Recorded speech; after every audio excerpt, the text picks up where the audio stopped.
Taga Norte din ako eh. Baba lang ng konti, taga Pangasinan ako, doon ako nag-high school. No? Pero galing ako Maynila, doon lang ako nag-high school. Nagulat ako sa mga salita sa Pangasinan. May mga salita sila doon na pag Tagalog ka, gugulat ka na yun yung ibig sabihin. Alam nyo ba na ang lugaw sa amin?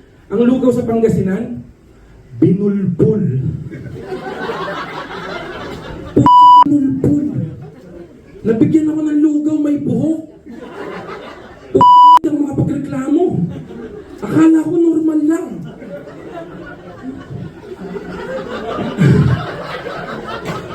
Diba? Magaspang eh. Pero alam nyo, mayroon pang isa. Alam nyo ba yung matagal sa Pangasinan? Ang matagal sa Pangasinan, mabayag.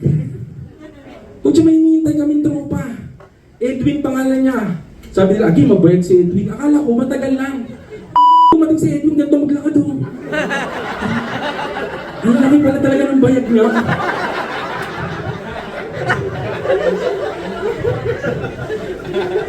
Meron pa yung ano yan.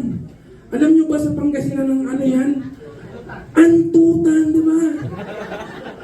Papasa ako ng libro sa library. Sabi nung kaklase ko sa akin, Greece, antutan.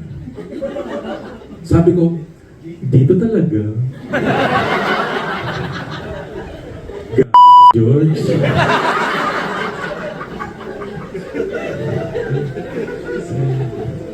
Gwapo ni Sir, oh. Sir Antutan.